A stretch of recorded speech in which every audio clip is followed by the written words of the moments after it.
আসসালামু আলাইকুম, শুভ সকাল। এখন আমাদের যে সেশনটা হবে, আমি Razia Sultana Khanam, plumbing and pipe fitting ট্রেডের ইনচার্জ। এখানে আমাদের যে রেগুলার ব্যাচের যে সেশনগুলো কোর্সটা হয়, এটা সকালে 3 মাস মেয়াদী কোর্স, সকাল 8টা থেকে 1টা পর্যন্ত, এবং এসএচের আওতায় 4 মাস মেয়াদী কোর্স, সেটা হচ্ছে বিকাল 2টা থেকে দুপুর 2টা থেকে বিকাল 6টা পর্যন্ত। তো এখানে আমাদের যে কোর্সের অন্তর্ভুক্ত কতগুলো বিষয় আমরা শেখাই, সেখানে 6টা প্রেজেন্টেশন থাকে। একটা হচ্ছে সফট স্কিল, একটা হচ্ছে ইমপ্লয়মেন্ট স্কিল, এবং আরেকটা হচ্ছে ওয়ার্কপ্লেস ডিজাইন, তারপর হচ্ছে occupational health and safety, customisation skill. তো আমাদের এখানে 12 ডিসেম্বর থেকে 18 ডিসেম্বর সেবা সপ্তাহ চলছে। সেই সেবা সপ্তাহের অন্তর্ভুক্ত প্রোগ্রাম অনুযায়ী আজকের যে সেমিনার বা প্রেজেন্টেশন, সেই প্রেজেন্টেশনের আগে আমরা সম্ভবের প্রেজেন্টেশন দেখেছি। এখন আমাদের যে প্রেজেন্টেশনটা হবে, সেটা আমাদের প্লাম্বিং অ্যান্ড পাইপ ফিটিং ট্রেডের স্টুডেন্ট সাব্বির, সে একটা খুবই গুরুত্বপূর্ণ বিষয় প্রেজেন্টেশন করবে, সেটা হচ্ছে ওয়ার্কপ্লেস এনভায়রনমেন্ট। তো আমরা সবাই একটু মনোযোগ সহকারে এই প্রেজেন্টেশনটা দেখি। এখান থেকে অনেক বিষয় শেখার আছে, এবং সামনে আপনাদের অ্যাসেসমেন্ট আছে। এখান থেকে কিন্তু অনেক কোশ্চেন অ্যাসেসমেন্টে আসার সম্ভাবনা বেশি। অর্থাৎ আমরা সবাই এখানে মনোযোগ সহকারে সাব্বিরের সাথে থাকি। ধন্যবাদ সকলকে। আমরা সাব্বিরকে অনুরোধ করবো, সাব্বির আপনার প্রেজেন্টেশনটা শুরু করি। ধন্যবাদ ম্যামকে আমাকে এই সুযোগটা করে দেওয়ার জন্য। আমার নাম হচ্ছে মোহাম্মদ সাব্বির হোসেন। আমি আজকে আপনাদের সামনে যে প্রেজেন্টেশনটা উপস্থাপন করতে যাচ্ছি, সেটা হচ্ছে যে ওয়ার্কপ্লেস এনভায়রনমেন্ট। ওয়ার্কপ্লেস এনভায়রনমেন্ট বলতে কি বুঝি আমরা, আগে এটা জানতে হবে সবাইকে যে ওয়ার্কপ্লেস এনভায়রনমেন্ট কি। ওয়ার্কপ্লেস হচ্ছে কাজের স্থান, আর এনভায়রনমেন্ট হচ্ছে কি পরিবেশ।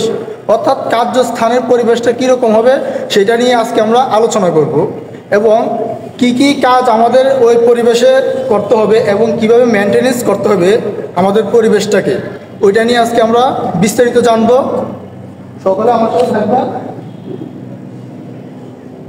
তো আমাদের আজকে যে ওয়ার্কপ্লেস এনভায়রনমেন্ট যেটা আছে, সেটার মধ্যে আমরা কতগুলো টপিক নিয়ে আলোচনা করব। যেমন এখানে আমরা প্রথমত আলোচনা করবো প্রিন্সিপাল অফ 6S, অর্থাৎ আমাদের যে 6S আছে কার্যক্ষেত্রের, এটা নিয়ে আলোচনা করবো। The importance of 6S for workplace, অর্থাৎ ওয়ার্কপ্লেসে 6S এর যে গুরুত্ব সেটা নিয়ে আলোচনা করবো। বেনিফিট অফ 6S এর যে আমাদের উপকারিতা, সেটা নিয়ে আলোচনা করবো। Higher efficiency and more productivity, the 6S method and its advantage, improved and teamwork, reduced workplace risk, workplace hazards and workplace safety signs and symbols. সুতরাং আমরা এখানে যে টপিকগুলো দেখতে পাচ্ছি, সেগুলো নিয়ে আমরা পরবর্তীতে এখন বিস্তারিত আলোচনা করব।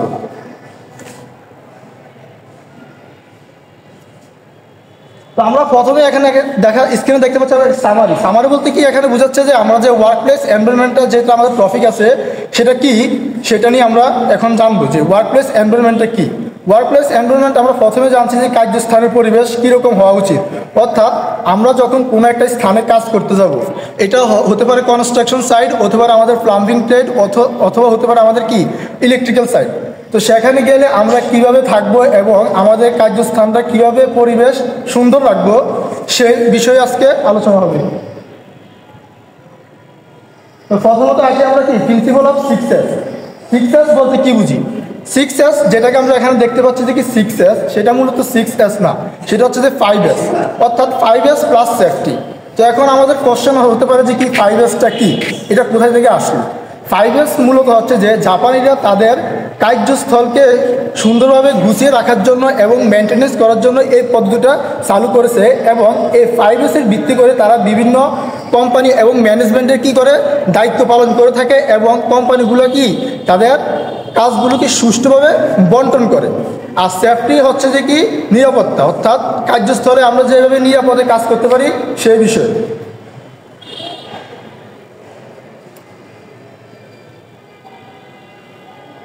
প্রথমত আসে যে আমরা 6S এর একটা পয়েন্ট আছে শর্ট মানে কি বাছাই করা।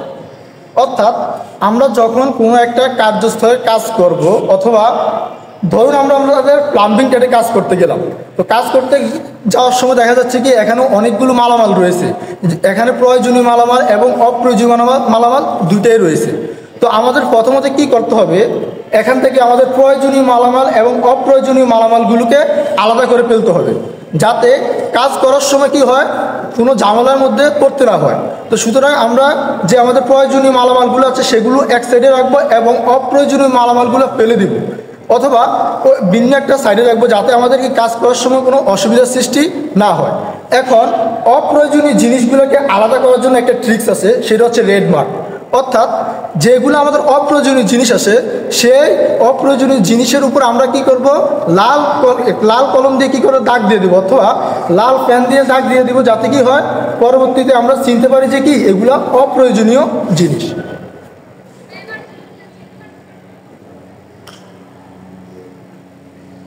পরবর্তীতে আছে সেট ইন অর্ডার, অর্থাৎ কার্যস্থলের যে জিনিসগুলো আছে সেগুলো আমরা কিভাবে সাজিয়ে রাখবো, সাজানো গোছানো। আমরা দেখা যাচ্ছে যে কাজ করার সময় জিনিসগুলো এলোমেলো থাকে, একটার পরে আরেকটা জিনিস থাকে, মানে জিনিসগুলো আমরা খুঁজে পেতে সমস্যার সৃষ্টি হয়, যার কারণে আমরা কাজ করার মধ্যে কি হ্যাজার্ডের সৃষ্টি হয়।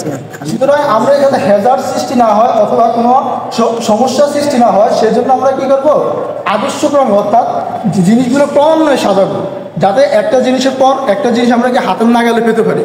যেমন ধরুন আমাদের প্লাম্বিং ট্রেডের আছে যে একটা টুল বক্সের মধ্যে কী থাকে, পাইপ রেঞ্চ, তারপর হচ্ছে কাটা, বাইস ইত্যাদি থাকে। তো আমরা কাজ করার পূর্বে এই বাইস অথবা এই টুল বক্সের যে প্রয়োজনীয় জিনিসগুলো আছে সেগুলো ক্রমানুসারে কি সাজিয়ে গুছিয়ে রাখবো, যাতে কাজ করার সময় কোনো অসুবিধার সৃষ্টি না হয়। দেন পরবর্তীতে হচ্ছে আমাদের কি শাইন মানে হচ্ছে কি পরিষ্কার পরিচ্ছন্নতা। পরিষ্কার পরিচ্ছন্নতা আমাদের যেমন থাকা উচিত তেমনি আমাদের ওয়ার্ক প্লেসকেও পরিষ্কার পরিচ্ছন্নতা রাখতে হবে, কেননা আমাদের মুসলমান যারা তাদের জন্য পরিষ্কার পরিচ্ছন্নতা হচ্ছে কি ইমানের অঙ্গ। তো আমরা যে কাজস্থলে কাজ করবো সেখানে অনেক ধুলাবালি অথবা অনেক ময়লা থাকে, এই ময়লাগুলোকে কি করতে হবে, এই ময়লাগুলিকে সবগুলোকে পরিষ্কার করে রাখতে হবে, যাতে কাজ করার সময় কোনো সমস্যার সৃষ্টি না হয়। অনেক সময় দেখা যাচ্ছে যে কি ফ্লোরের মধ্যে কি থাকে, ময়লা থাকে, যখন আমাদের উপরে পাখা চলার কারণে এই ময়লাগুলো উপরের দিকে উঠে এবং আমাদের নাকে মুখে ঢুকতে পারে, যার ফলে আমাদের সর্দি কাশি ইত্যাদি রোগের সৃষ্টি হতে পারে। সুতরাং আমরা আমাদের যে প্লাম্বিং ট্রেড অথবা কনস্ট্রাকশন সাইট যে কোনো সাইটে হতে পারে, এটা সবগুলোকে পরিষ্কার পরিচ্ছন্ন রাখবো।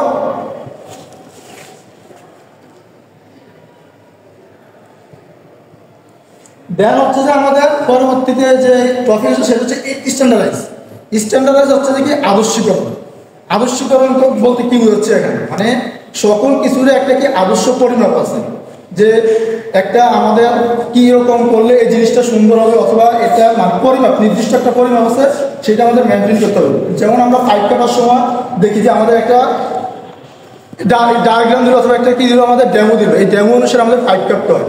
তখন আমাদের এই পাইপ কাটার সময় কী করতে হবে, যে ডেমোটা দেওয়া আছে সেই ডেমোর আমাদের কি মেনটেন করতে হবে, সেটা হচ্ছে যে কি স্ট্যান্ডার্ডাইজ অর্থাৎ হচ্ছে আদর্শীকরণ।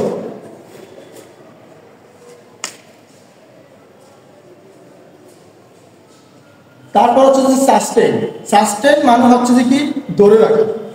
এতক্ষণ আমরা যে বিষয়গুলো নিয়ে আলোচনা করলাম, যে শর্ট, তারপর স্যাটিন ওয়ার্ডার, শাইন ইত্যাদি, এই জিনিসগুলোকে আমরা কি শুধু যে মানে যখন আমরা কাজ করি তখন করলে হবে না, তখন করলে হবে না, জিনিসগুলোকে আমাদের কি ধরে রাখতে হবে, অর্থাৎ প্রজন্মের পর প্রজন্ম এগুলো কি ধরে নিয়ে যেতে হবে।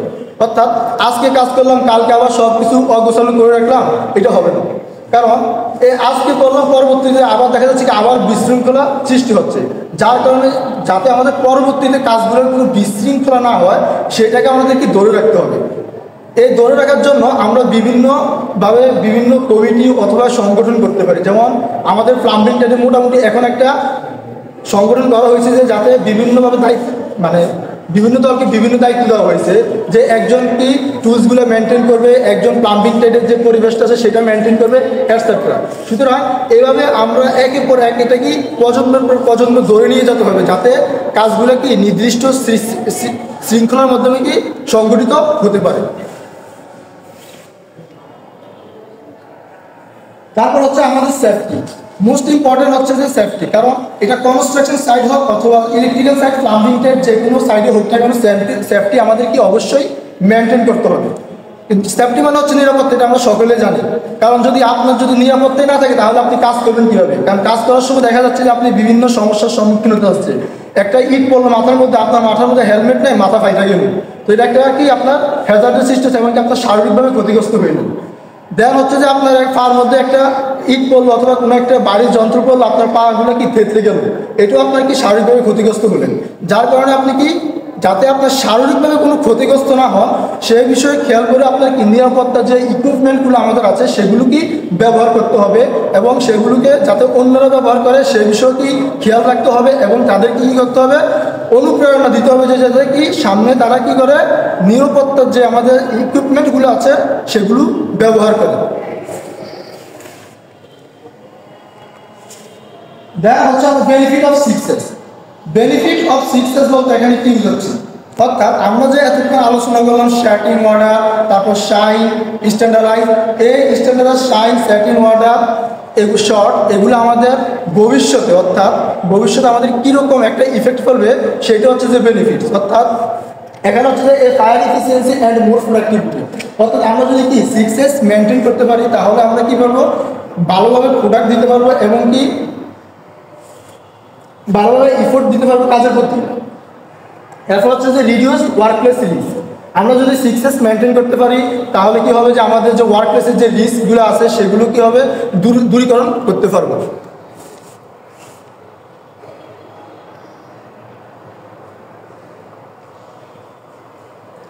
তারপর হচ্ছে যে ওয়ার্কপ্লেসের একটা গুরুত্বপূর্ণ দিক হচ্ছে যে হ্যাজার্ড।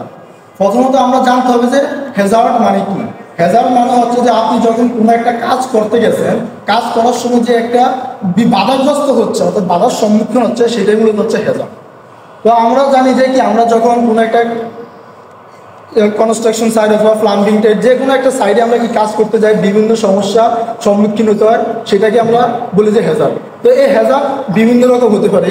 আপনারা স্ক্রিনে দেখতে পাচ্ছেন যে এখানে বিভিন্ন রকম হ্যাজার্ড আছে, সেফটি হ্যাজার্ড আছে, ফিজিক্যাল হ্যাজার্ড আছে, আইডোনিক hazard, chemical and dust hazard and biological hazard. প্রথমত আসে যে আমরা কি বায়োলজিক্যাল হ্যাজার্ড।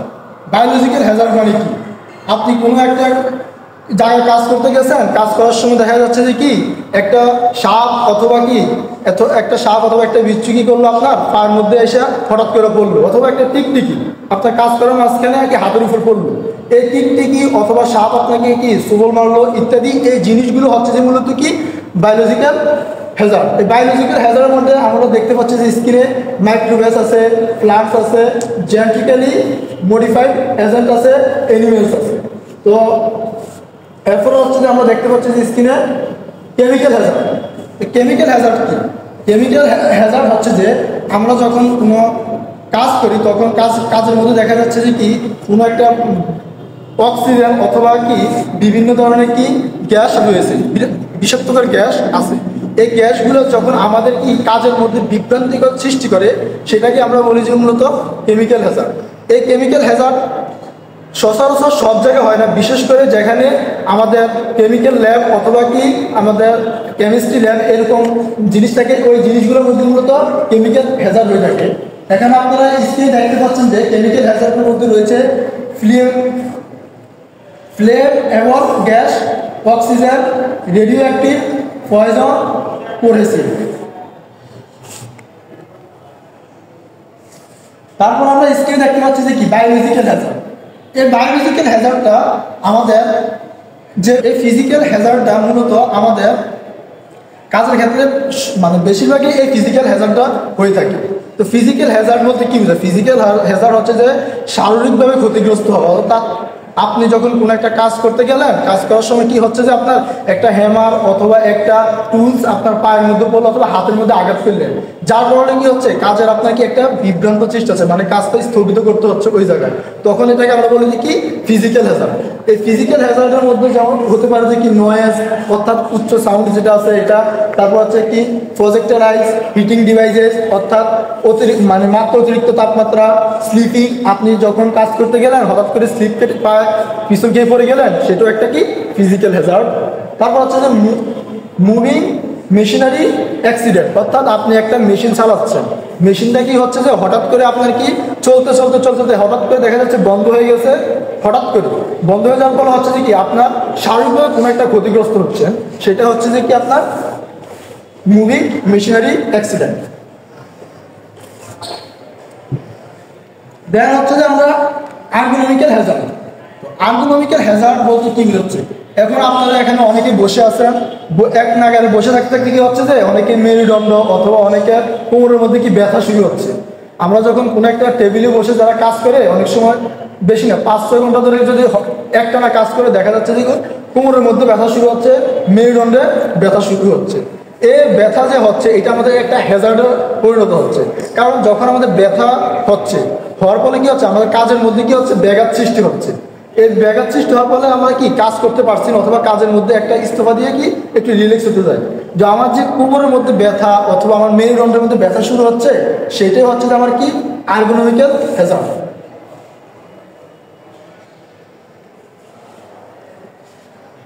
তারপর হচ্ছে আমরা স্ক্রিনে দেখতে পাচ্ছি যে সেফটি হ্যাজার্ড। এখানে আপনারা স্ক্রিনে দেখতে পাচ্ছেন যে একজন কি একটা পাথরের মধ্যে হুসুর থেকে কি হচ্ছে সামনের দিকে পড়ে যাচ্ছে, আরেকজন একটা বইয়ের মধ্যে উঠতেছে এবং পিছনের দিক দিয়ে পড়ে যাচ্ছে, এবং একজন চেয়ারে বসলে পিছনের দিকে পড়ে যাচ্ছে। তো এটা থেকে আমরা কি বুঝতে পারছি, এটা থেকে বোঝা যাচ্ছে যে আমরা যখন কোনো একটা কাজ করব, কাজের মধ্যে যখন আমরা কি থাকবো না, মানে আমাদের সতর্কতা থাকবে না, এবং সতর্কতা না থাকার পরে আমরা যে একটা দুর্ঘটনা সৃষ্টি হচ্ছে সেটা হচ্ছে যে সেফটি হ্যাজার্ড। অর্থাৎ আপনি কি করছেন, একটা চেয়ারে বসলেন, যে চেয়ারটা কি ঠিক আছে না আছে সেটা খেয়াল করলেন না, আপনি হঠাৎ করে পড়ে গেলেন, তো সেটা হচ্ছে যে সেফটি, কারণ আপনি এখানে নিরাপত্তা, অর্থাৎ এটা কি ঠিক আছে না আছে এটা দিয়ে আপনি কোনো খেয়ালই করলেন না, সেটা হচ্ছে যে একটা সেফটি হ্যাজার্ডের মধ্যে পড়ে। অথবা আপনি একটা রাস্তা দিয়ে হাঁটতেছেন, হাঁটার সামনে একটা কি থাকলো, একটা পাথর থাকলো, অথবা যে কোনো একটা টুলস পরে রইলো, আপনি উপর দিকে তাকাই হাঁটতেছেন, তো দেখা যাচ্ছে যে আপনি উপরের দিকে তাকাই রয়েছেন আর এদিক দিয়ে পার মধ্যে কি হুসর খেয়ে সামনে পড়ে গেছেন, সেটাও একটা কি সেফটি হ্যাজার্ড। সুতরাং আমাদের এই সেফটি হ্যাজার্ডগুলো সকলেই মেনটেন করতে হবে, এবং যাতে কি দুর্ঘটনার শিকার না হয় সেদিকে অবশ্যই খেয়াল রাখতে হবে। দেন হচ্ছে যে আমাদের workplace safety science and symbols, অর্থাৎ আমরা যখন কার্যস্থলে কাজ করি, কার্যস্থলে দেখবেন যে অনেকগুলো সাইন থাকে, বিভিন্ন রকম সাইন থাকে, যেগুলোকে আমাদের কি অবশ্যই মানতে হবে, কারণ এই সাইনগুলোর মাধ্যমে আমাদের কি একটা নীরব সংকেত দেয়। কারণ এই সাইনগুলোর মাধ্যমে বুঝতে পারি যে কি এখানে কি রাখা আছে, অথবা এখানে কি করা উচিত নয়, অথবা এখানে কি করতে হবে, এই জিনিসগুলো আমাদের জানা অত্যন্ত গুরুত্বপূর্ণ। তো আমরা সেই জিনিসগুলো আজকে জানবো। এখানে আমরা সেফটি যে সাইনগুলো আছে এগুলোকে 4টি ভাগে ভাগ করেছি, একটা প্রুভ, হেভিয়েশন, তারপর হচ্ছে ম্যান্ডেটরি, তারপর হচ্ছে ওয়ার্মিং, সেফ, কন্ডিশন। তো প্রথমত আমরা দেখতে পাচ্ছি যে স্ক্রিনে প্রুভ হেভিয়েশনের মধ্যে আছে যে রিড মিনস স্টপ।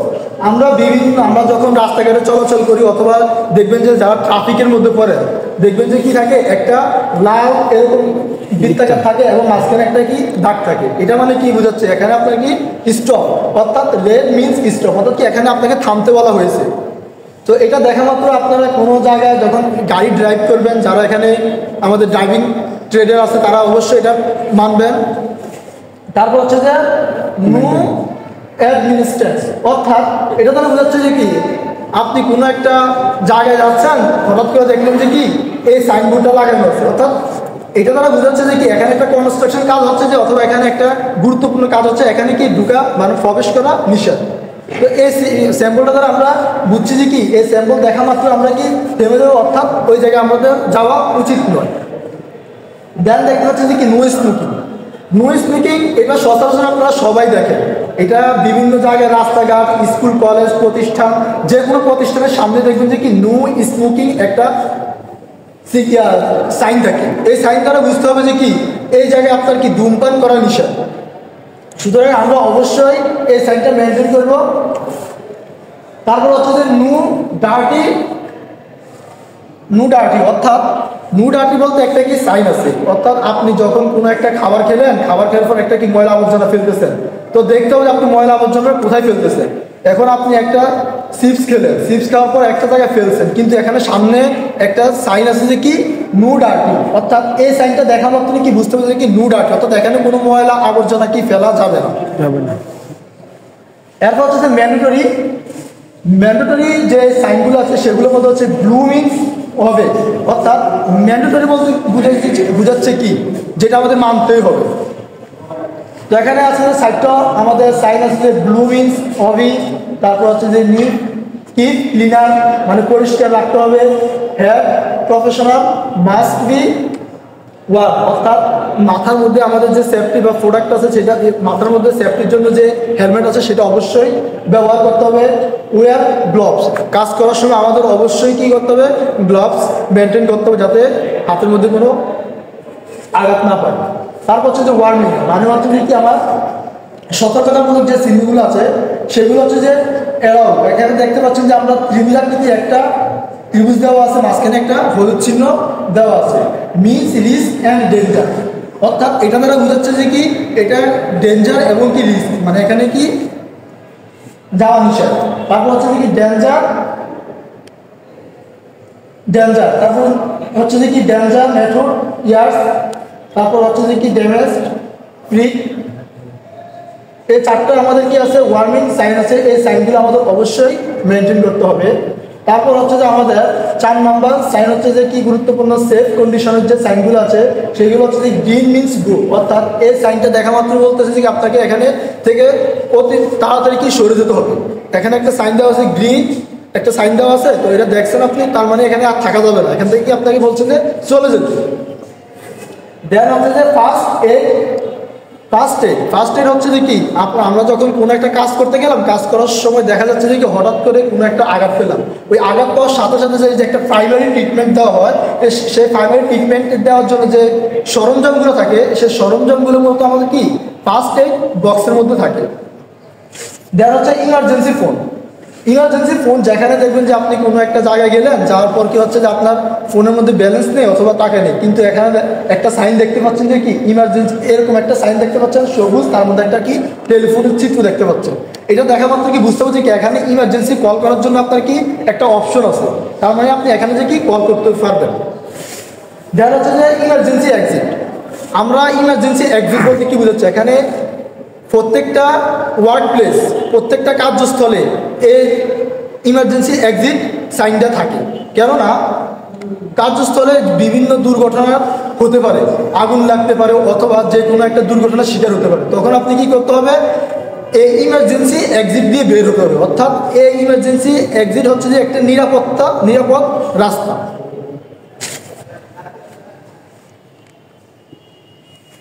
সুতরাং আমরা আজকে যে ওয়ার্কপ্লেস যে সাইনগুলো আছে সেগুলো থেকে শিখতে পারলাম যে কি কোন জায়গায় কী করতে হবে এবং যে কোন সাইনগুলো কী কাজ সেগুলো সম্পর্কে আজকে জানতে পারলাম। সুতরাং আমরা অবশ্যই এই সাইনগুলো সবাই কি মানবো এবং আরেকজনকে মানার জন্য কি করব, অনুপ্রেরণা দেবো, যাতে কি সামনে যারা আছে বা যারা এগুলো বিষয় কি অবগত নয় তাদেরকে জানানোর চেষ্টা করব। আশা করি সবাই বুঝতে পারছেন।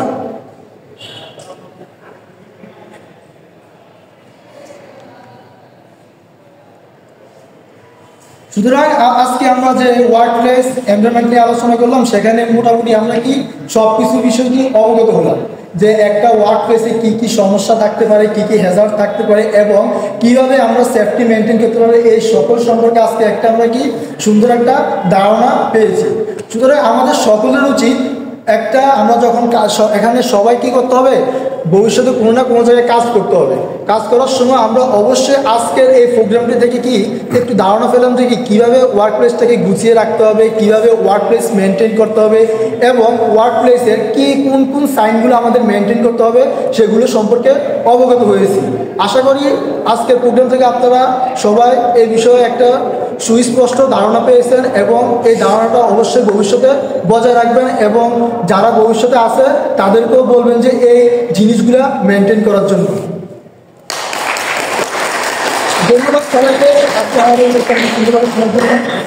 আচ্ছা, এখানে আমাদের সাবডিভিশন যে প্রেজেন্টেশন যে বিষয়বস্তুগুলি তুলে ধরা হয়েছে, এই বিষয়বস্তুগুলি কিন্তু খুবই গুরুত্বপূর্ণ। আমাদের সামনে অ্যাসেসমেন্ট আছে, অ্যাসেসমেন্টের জন্য গুরুত্বপূর্ণ, প্লাস আমাদের যে বাস্তব ক্ষেত্রে যখন আমরা কাজ করবো সেখানেও আমাদের এটা গুরুত্বপূর্ণ। তো আমরা এখন এই বিষয়টা খুব মনোযোগ সহকারে দেখবো এইটা আমাদের ট্রেড থেকে পরিকল্পনা এবং আমাদের স্টুডেন্টদের এবং আমাদের সবার সাথে সমন্বয় করে আমরা চাই আমাদের এমন একটা প্ল্যানিং ট্রেড যেখানে আমরা সুন্দরভাবে এই উপস্থাপনাগুলি করতে পারি, কাজগুলি করতে পারি, একটা সেফটি এনভায়রনমেন্ট যেন আসে। তো আমরা এই প্রেজেন্টেশনটা সাবমিট করবো, আবার একটু প্রথম থেকে প্রেজেন্ট করার জন্য আমরা সবাই এটার সাথে মনোযোগ সহকারে থাকি। এতক্ষণ আমরা ওয়ার্ক প্লেস এনভায়রনমেন্টের সম্পর্কে আলোচনা করছি এবং কীভাবে ওয়ার্ক প্লেস মেনটেন করতে হয়, কী কী জানতে হয় সেগুলো নিয়ে আলোচনা করছি। এখন মূলত আমরা জানবো যে আমরা এখানে মূলত আমি প্লাম্বিং ট্রেড থেকে যেহেতু আসলাম, সেই জন্য আমি প্লাম্বিং ট্রেড সম্পর্কে কিছু একটা দেখাতে যাচ্ছি। কারণ আমাদের প্লাম্বিং ট্রেড ভবিষ্যতে কীরকম হওয়া উচিত এবং কীরকম হলে আমাদের জন্য সুবিধা হয় সেটা নিয়ে আজকে আমাদের দেখাবো। আমাদের স্ক্রিনে দেখতে পাচ্ছেন যে কি এখানে একটা প্লাম্বিং ট্রেডের একটা কি হচ্ছে আমাদের 3D ভিউ আসছে।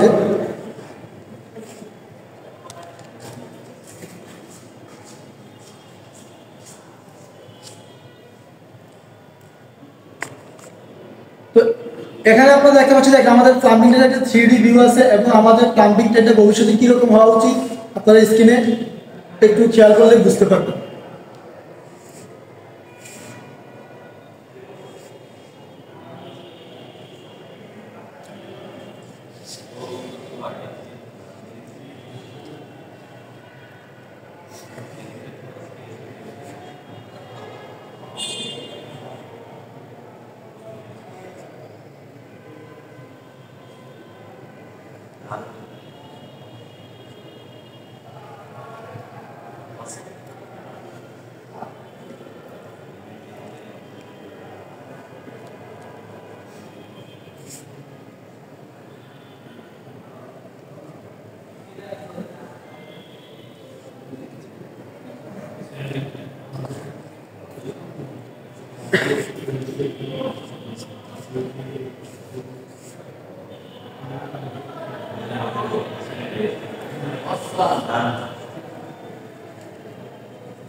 তো আমরা এখান থেকে একটা কি দেখলাম,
Sí.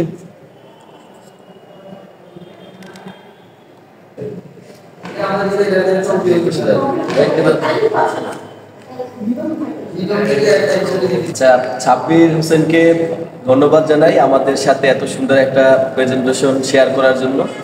আপনারা দেখতেই পেলেন ওয়ার্ক প্লেস এনভায়রনমেন্ট নিয়ে আসলে আমাদের কত চিন্তা চেতনা, এবং আমরা সর্বশেষ সাব্বিরকে আমি অসংখ্য ধন্যবাদ জানাই যে অনেক পরিশ্রম করে 3D ভিউর মাধ্যমে আমাদের যে এটাকে ভবিষ্যৎ প্ল্যান আমরা যেটা করতে চাই এটা কিন্তু সে তুলে ধরছে।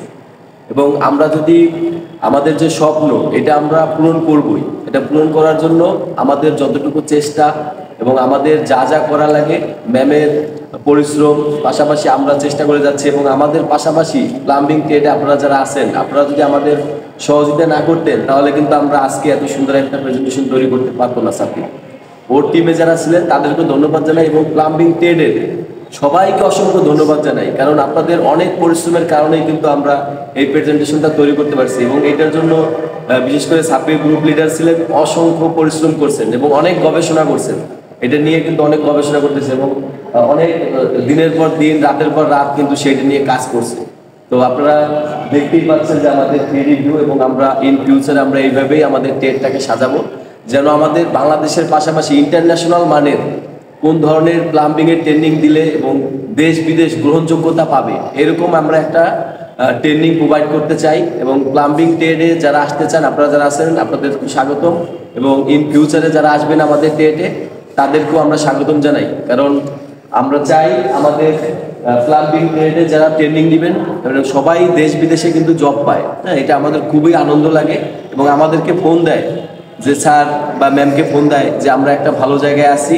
এটা শোনার পরে মনে হয় যেন এই জবটা আমিই করি, বুঝতে পারছেন? তো আপনারা যারা আছেন এবং ইন ফিউচারে যারা আসবেন সবাইকে আমাদের প্লাম্বিং ট্রেড ওয়েলকাম। ধন্যবাদ সবাইকে।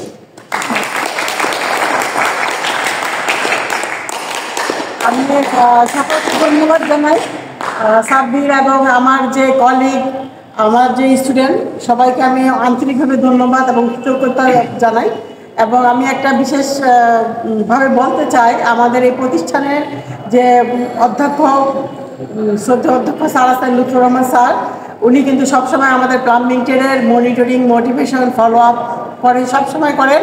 এবং স্যার কিন্তু আমাদের এই প্ল্যানটা দেখেছেন এবং স্যার কিন্তু অ্যাপ্রুভ করেছেন। এটা একটা সুসংবাদ, স্যার কিন্তু এই প্ল্যানটা অ্যাপ্রুভ করেছেন। আগামীতে আমরা অবশ্যই এটা বাস্তবায়ন দেখতে পারবো ইনশাল্লাহ। তো স্যারকে আবারও অন্তরের অন্তঃস্থল থেকে শ্রদ্ধা এবং কৃতজ্ঞতা, এবং সাথে সবাইকে ধন্যবাদ আমাদের সাথে থাকার জন্য এবং সাপোর্ট করার জন্য। ধন্যবাদ সকলকে। থ্যাংক ইউ সবাইকে।